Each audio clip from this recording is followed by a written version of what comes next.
My name is Gerald Mwangi Ole Walterfang, a father of 4, 2 boys and 2 girls, and a grandfather of a beautiful girl. I have spent about 20 years or so cultivating my career through what you call the civil society, not-for-profit sector.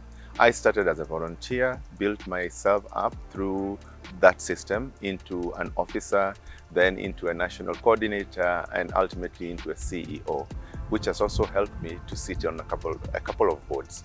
So I also have a particular interest in the area of leadership and governance, and currently I'm working in the area of personal development and consultancy.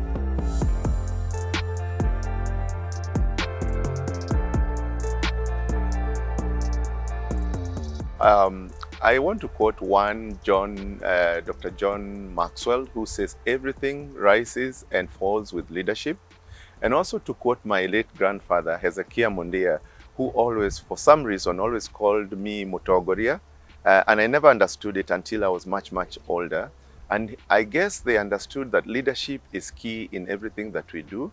And therefore, for me, I've taken a great keen interest on how we lead organizations, families, even other social institutions, whether it be the church, be communities, and therefore, good leaders determine the tone and the direction in which the society will take.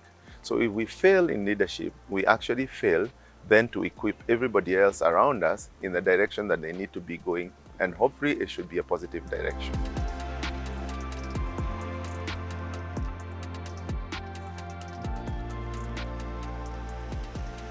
That's a very good question. You see, success, a lot of us define success, especially when you're younger, with material gains, with the things around us. And also we define success with positions and titles. But for me, success is everyone who has set a goal to achieve something and attempts and endeavors to achieve it. Sometimes you achieve it, sometimes you don't. Success is actually has what you call a predeterminant of the path that you take. And therefore, a lot of us who fear failing are actually denying themselves success, because through the many failures that you go through, you learn a great lesson of how to become successful. So for me, success is defined by, number one, how you operate within a family. If you're a family member, what is your role within that family? What is your role in the unity of that family? For me, success is also how you engage with society. If you're young, how you are engaging with your neighbors, how you're engaging with your church and the faith, depending on which faith you are in, how you're engaging also with your own siblings within the family. And then also in society, what have you contributed? And no one is too young not to contribute. I can tell you, even that little grandchild contributes to us by the joy they bring. The younger children who are growing up, say between ages of 7 and up to 10, contribute to us by the questions they ask us and the kind of curiosity they have, and therefore you share with them. Now, as you extend that to adolescents, they also help you in success, in that they themselves begin to identify what they like doing and how they like doing it, and they ask for help. And we offer that help as guidance or mentorship. And then as you go into young adulthood, now you're beginning to be aware about the things that need to be done within a community, within a society, and you begin to identify where you can make a mark. And beyond that, you're entering into what you call young professionals. And at that point, now you're beginning to think, what is it that I'm contributing to this society? Now, one caution I may have is that sadly, sometimes our institutions of higher learning, and I don't think it was deliberate, teach us to be very competitive. And because of that competition, we begin to think I. It's I this, I that, and I will do this, and I will do that. And that's why sometimes you see when people are given certain levels of leadership, they focus inwardly on themselves. What I would want to encourage young people is learn to work with we, and your I will always be taken care of in the we. Because when you develop teams around you, when people trust you, they will always look for you in order for you to do something on their behalf because they know you will include them. So for me, success is the journey you take towards making society a better place, feeling frustrated once in a while, failing in some things once in a while, but ultimately you keep moving forward. Now, the energy of success is keep moving forward. When you fail, when you fall, you come up. Does the coming up happen automatically? It won't. There are times you want to remain on the ground and stick there. But after a while and after reflecting, you get the energy and you wake up and you keep moving one step at a time. So for me, that's what success is. And then there's the final comment. We are in a capitalistic society. We know that for you to do certain things, for you to sit here, for you to have come here, you need to use money. That's acceptable. That's the system that we have in the world. But it should not be the end to it all. It should be a means to an end. And so when young people are sometimes set into a trap of making it very quickly, doing anything and everything possible just to make money, then your success will be killed along the journey. Cumulative success of going through the ups and downs is what builds solid character. And when you have a solid character, you are definitely on the success path. So that's how I define success.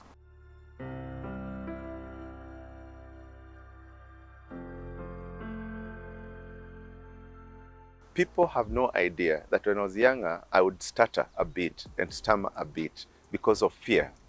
Yeah. And that in itself would limit me from wanting to explore places with people.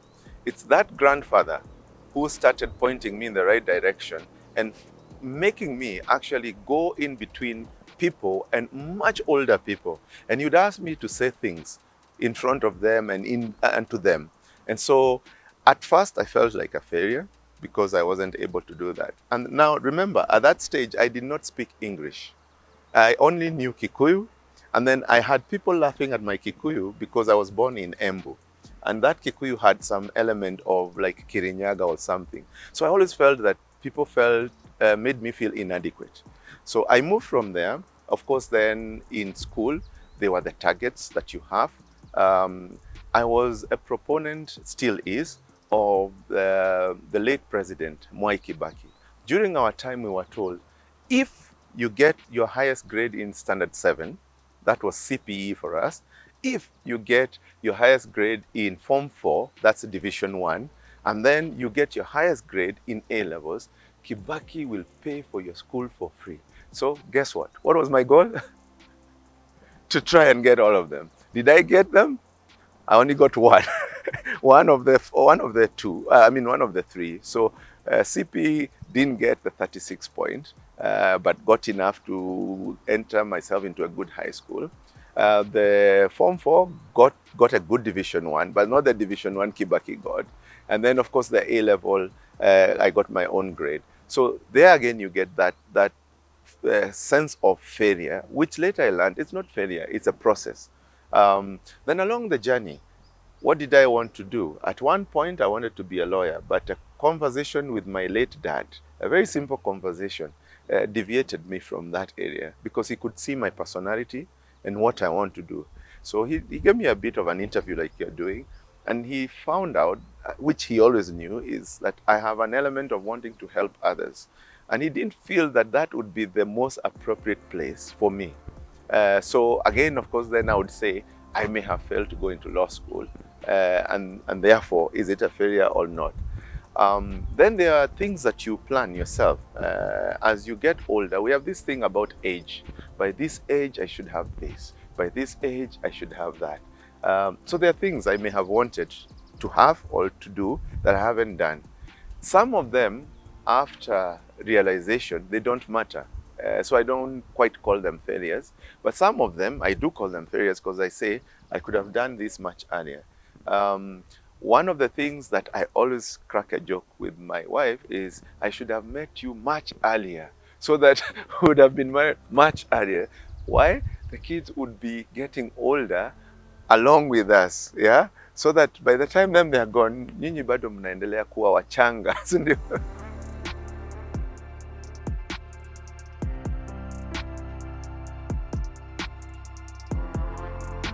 I'll tell you that knowing there is a God, and I'll tell you this with great humility and the background that I come from and the opportunities I've had to discard the idea of God. Um, the moment I discovered who the Creator is, I have not struggled with a lot of things. I will miss something here, I will not make it for something, but because I know there is a God in heaven, I know that these things, if they are not of Him, they're actually not meant for me. If they're of Him, I will definitely get it. Let me share a story with you. I always wanted to have a scholarship from when I was a kid. Always. I tried. Finally, I got one, half a scholarship with the University of California, UCLA. And partly because I was a sports person, and it was based on my 100 meters, 200 meters races. But that time I was in Form 3. The debate was whether to take it, and of course they said half, meaning that you have to look for the other half. So in a conversation, of course, you're also sensitive to your parents. You look at them, you look at the time of the economy, and you say, okay, maybe I can wait. So I waited. By the time I finished Form 4, things have changed. So I couldn't get the scholarship. And I kept trying every other part. So I got a few here, you know, the way you are sponsored for a 2-week program. But I want a scholarship where I can say I went to school and did this degree under a scholarship. So in my heart, I believed it's possible because I know God can do and does do things once you have asked and once you have spoken it. So I spoke it, but I quite began to now start saying, I think this is not going to happen. I have gone through my first degree, my second one, and I'm thinking this business of sponsorship and scholarship is not there. Would you believe it? In a trip to the airport with the driver from AMREF, that time I was working with Kenya NGOs Alliance Against Malaria and then also with AMREF, the driver opens a page and looks at me and says, Mwangi, hii ni wewe, wamekuwekea hii. Hii ni wewe, nimesoma hii kitu na nimeona ni wewe. I looked at him, hey, Sisei, but you're very ambitious. These things have owners. You know the Kenyan way of us thinking. These things have owners. The guy told me, this newspaper belongs to AMREF. It's about 40 bob. I will pay it back. You go with this newspaper. And I'm telling you, look at that sponsorship and apply. So I actually went with it for the trip, came back. Then I went home, sat with my wife. We discussed. I told her what the driver said. Now my wife is very prayerful. She said, I think you should listen to what the driver has told you. I said, even you? That was my reaction. She said, yeah. I said, okay. So I applied. Lo and behold, I got the scholarship with USIU. It was the AAI, Africa, All African Institute, and Coca-Cola and USIU scholarship. And it was wonderful. It's one of those highlights in my life. And then I knew there is truly a God. And so the faith and the belief in God is for me paramount. We are in a stage where, and I know many young people are going through these struggles, frustrations, new age, and you have all these opportunities, you have the internet, the social media. There's something in the Bible that I always refer back to and I said, why didn't I know it then? It keeps saying there's nothing new under the sun. Absolutely nothing. And if they doubt it, let them realize today by 6 p.m., the sun will have gone, it will be dark. Tomorrow morning, so nothing is new. Everything around us has been there before. I would encourage them, especially when there is so many challenges. For us, we are in an unprecedented time. Corona is not something we ever thought about. Then we just came from an election that people were not too sure it will go. A lot of tension, a lot of mental issues. And for me, I can tell you, and I want to tell them, looking straight into the camera, even we as your parents and grandparents go through stress, and even we lose hope.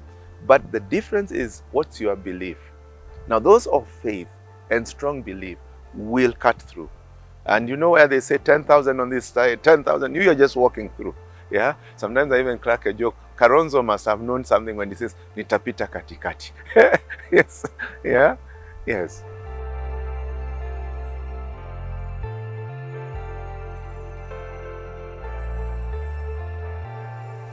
One of the things I can ask the young people, because you're going through stress, your parents have been going through more stress, and they're probably going through even more because they're thinking about you and they want you to have a good life.